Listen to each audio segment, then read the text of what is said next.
Could somebody please make it make sense?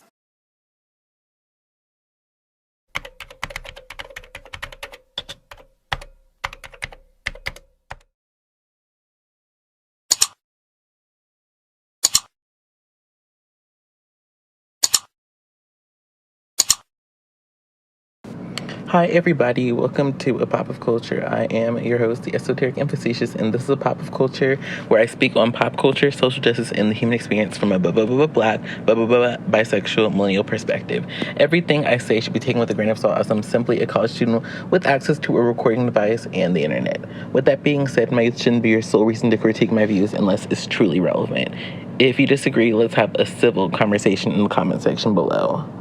With that being said, before I get into the topic, I want to plug my cover channel. I have a cover channel where I do covers of throwback R&B, contemporary R&B, pop music, whatever I'm feeling, whatever you're feeling. And I also do parodies on there, so feel free to check that out if you want to be down like Brandy. And if you're down with the click, RIP Aaliyah. With that being said, let's get into the topic of this video.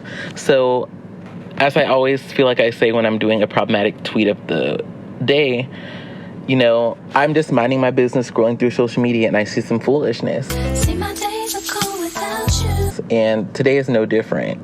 So today we're going to be talking about college, the college Forex people, like the Forex scam. We're going to get into all that or whatever. So here's my thing.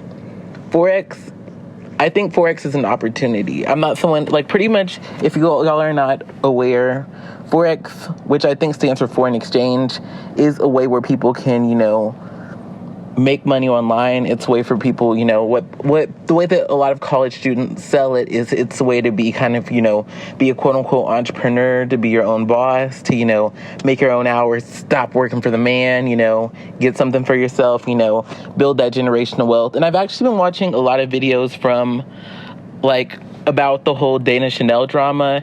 And I feel like some of the stuff that tactics that people are using, like, of course, it's important for Black people to, you know, try to build wealth. Of course, we don't have the benefit of, you know, enslaving people and having essentially free labor for years and years and years. Hey, this is me in post. I just wanted to add that, of course, not everybody had slaves, but slavery as a system benefited the North and the South, of course, because cotton that was picked and other things that were, you know, done by slaves could be used and impact not only the economy of the South, but the economy of the North, and I guess the United States in general. Of course, I'm not a history professor, though. Then that gave them an advantage, and, you know, so I guess my thought process is, of course, there's ways that we as Black people can better ourselves economically and financially, but I've also noticed that this whole idea of generational wealth and, you know, getting money for ourselves and for those that'll come after us, and, you know, setting up our kids right and all this type of stuff is important, and it's true and it's real. But the thing I'm realizing is this is also becoming a marketing tactic to get people to kind of do whatever you're saying, because it's kind of like, yeah, I want my kids to be doing right. I want my kids to be doing good. I want to set myself up to be financially successful. And the way to do that is to kind of follow what these people are saying. Certain emotions. It's easy to manipulate fear. That's one of them, you know. It's easy to manipulate insecurity. It's easy to manipulate, hey, you should be here, but you're not. You should be here, but you're not. So this is what you need to do to get here.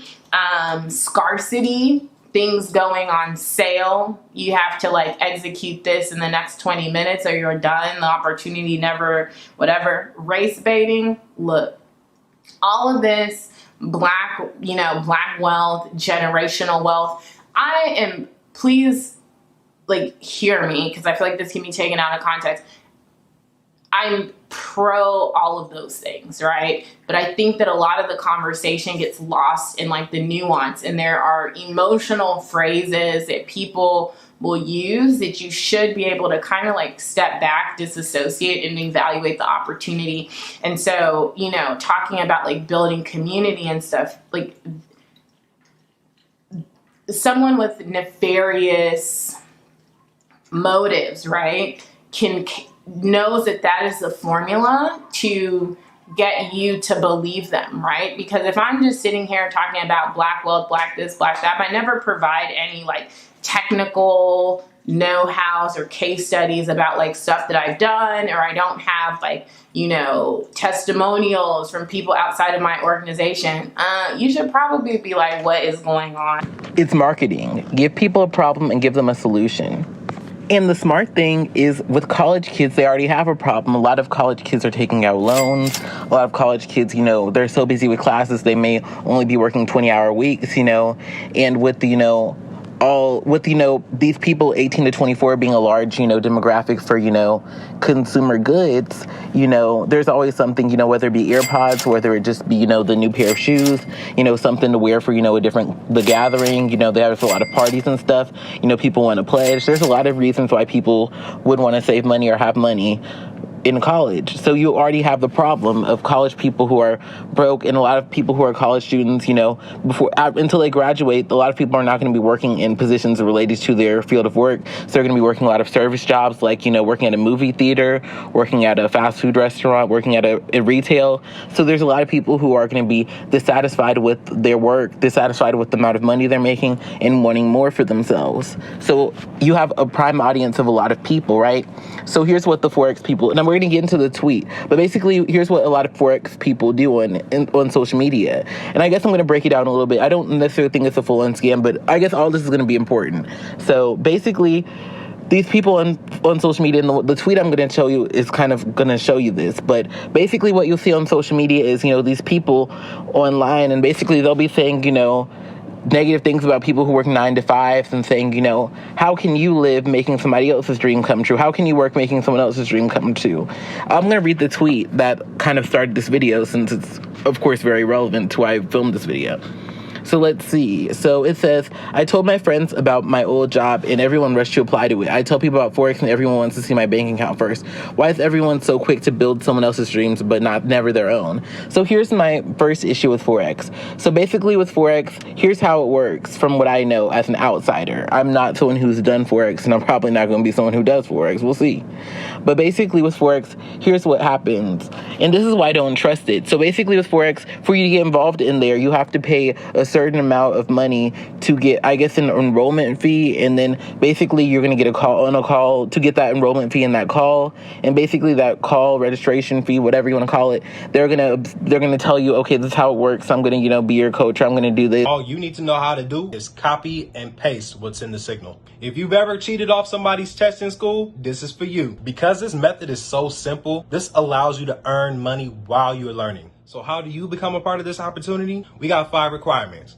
Number 1, you must have a mobile device. Number 2, you must know how to copy and paste. Number 3, you must be teachable in this opportunity. Number 4, you must have a winning mindset. Number 5 is your $235 enrollment fee. This enrollment fee is your access to our educational platform, I Am Mastery Academy. It is not a scam. It's not a pyramid scheme. It's none of that. Now, these people in IML, all of these MLMs, everybody who needs you to recruit and sign up people under you and do this and that is on the right side of things. That is a pyramid scheme. That is the scam, or that is that.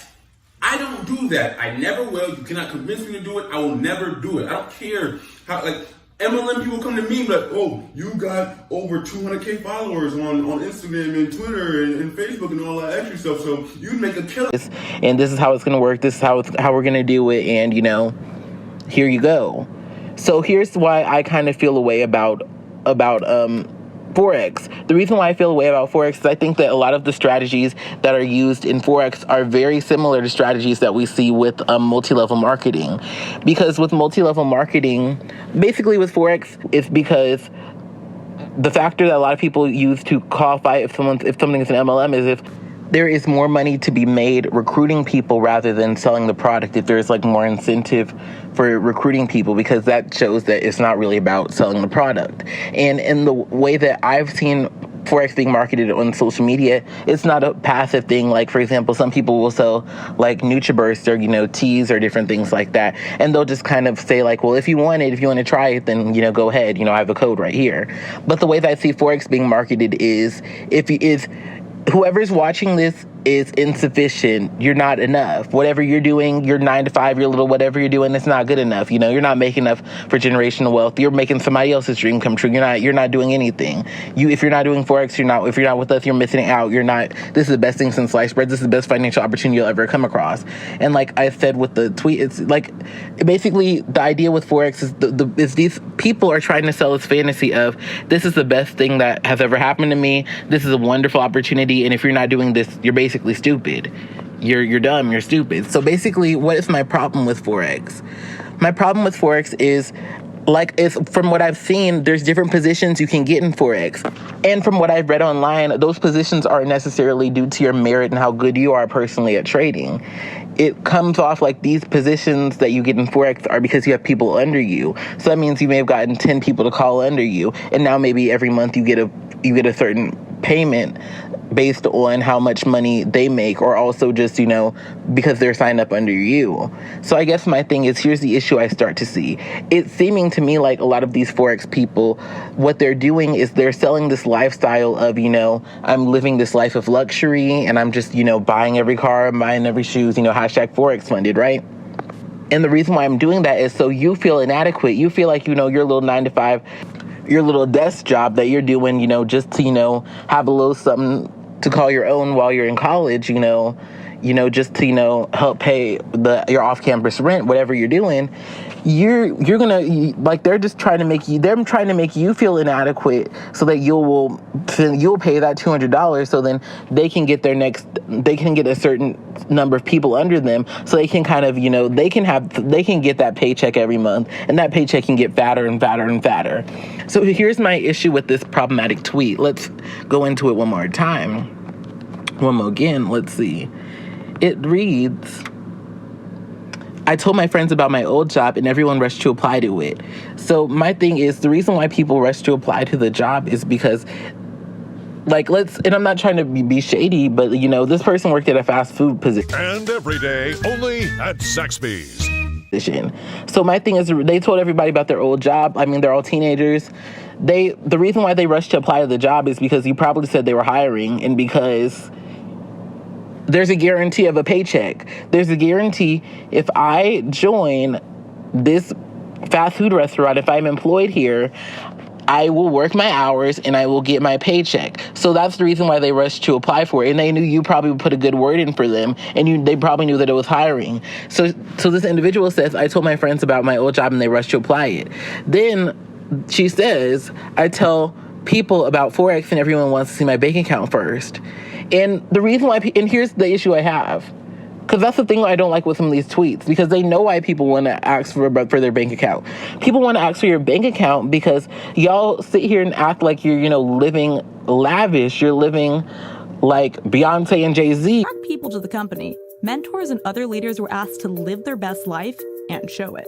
So many people on this Forex stuff say I'm gonna be a millionaire in a year, and I'm sorry to break it to you, but there's not a system where you pay $200 under somebody else and a year later you're a millionaire. I'm not that's the funny thing. I've literally, and I'm not saying it's impossible, but I'm just saying, come on now.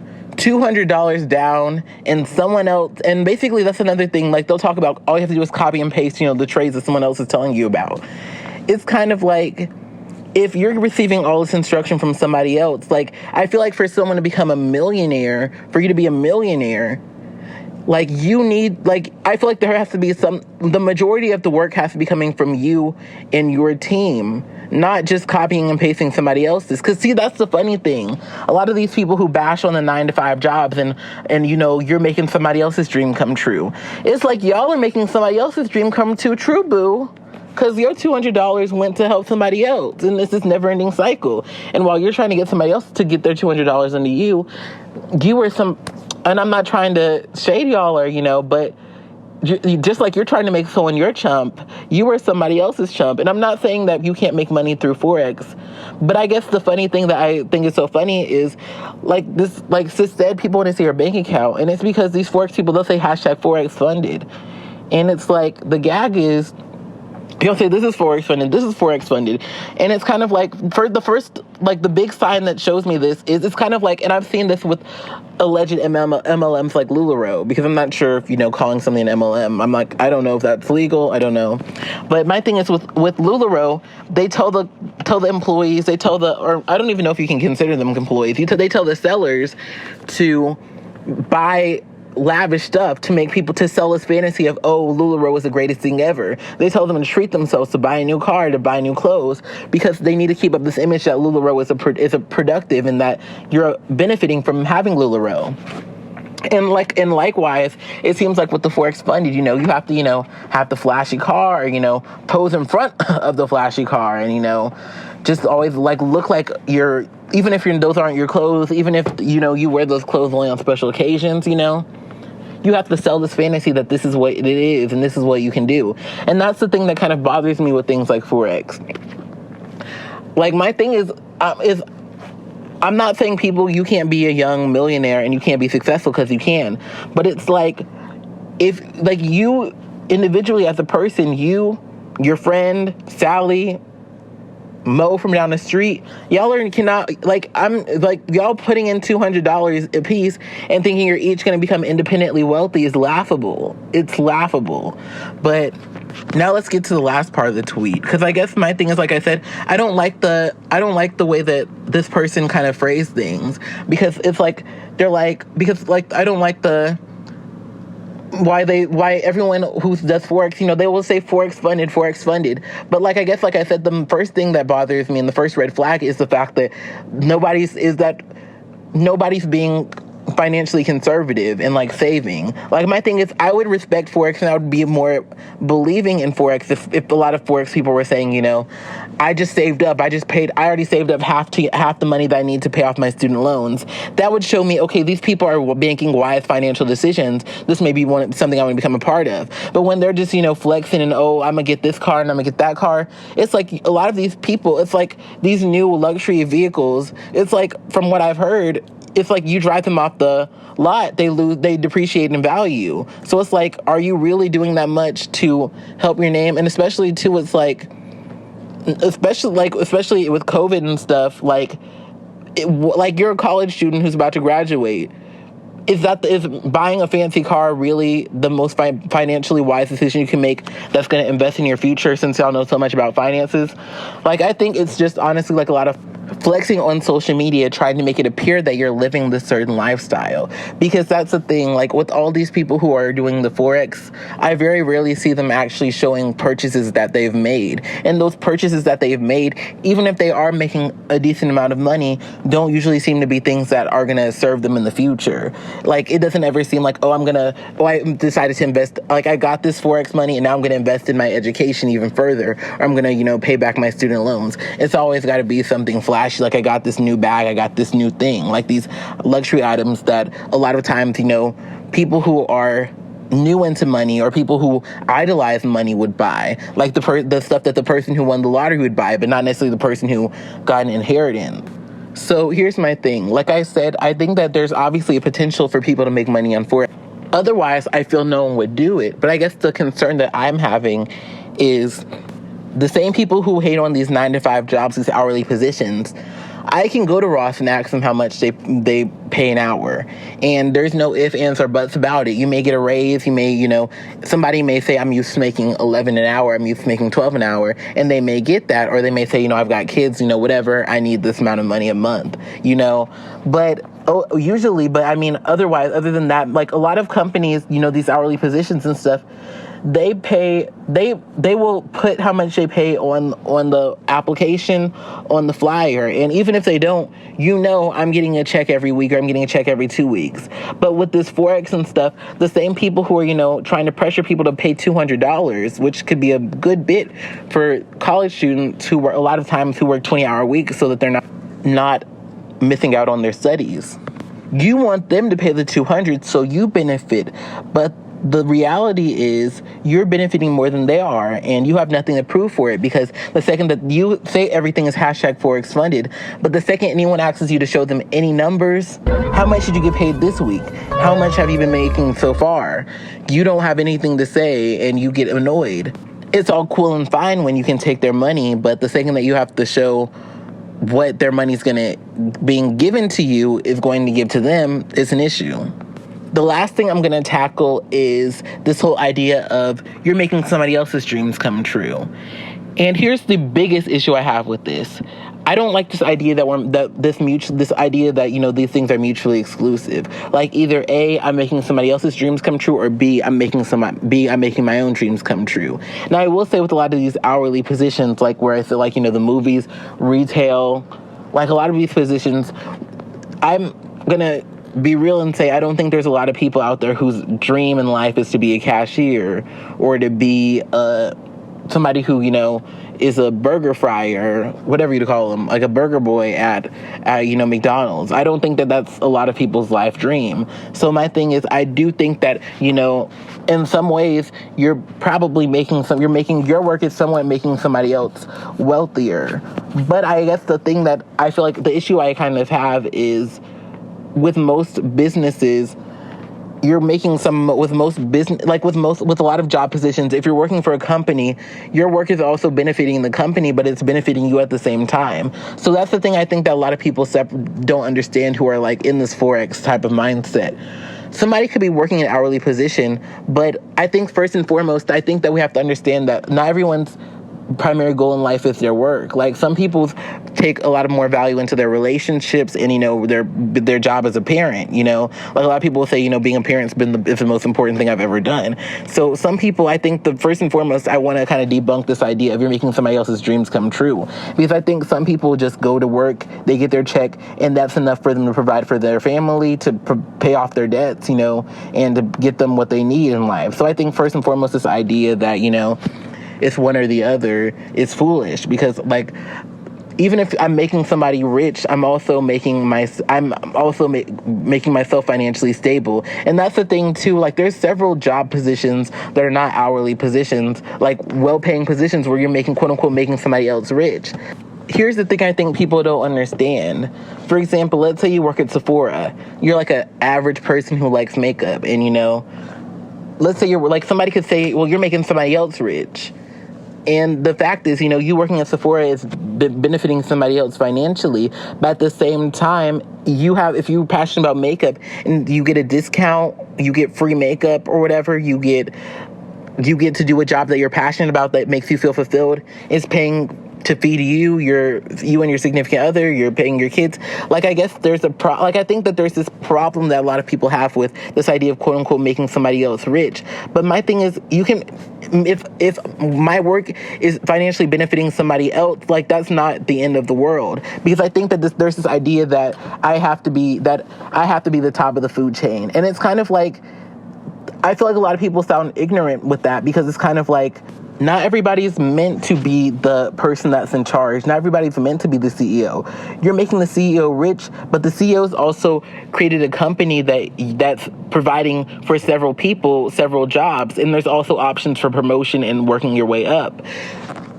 Even if you look at some of the most successful music artists, their work was making somebody else rich, but it was also paying for them to become rich. Like, I think the issue that I'm seeing is this idea that we have to be our own boss, and not everybody's built to be their own boss. Some people, a 9-to-5 is what they need to be happy and to be stable. Some people don't want to work more than 40 hours a week.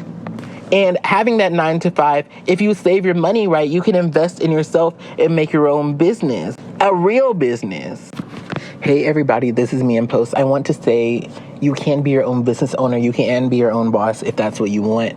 Like I said, you don't have to be your own boss. There's nothing wrong with having a boss. I think that, you know, a lot of this language online tries to make it seem like it's bad to have a boss, but like having a boss, you know, being at a job where you're paid a check every 1 or 2 weeks, I feel like there's a lot of benefits to that. You know, not everybody wants to do their own taxes. Not everybody wants to, you know, have unsteady levels of income. Not everybody is going to have that entrepreneurial mindset where, you know, I'm going to make it work until, you know, it works.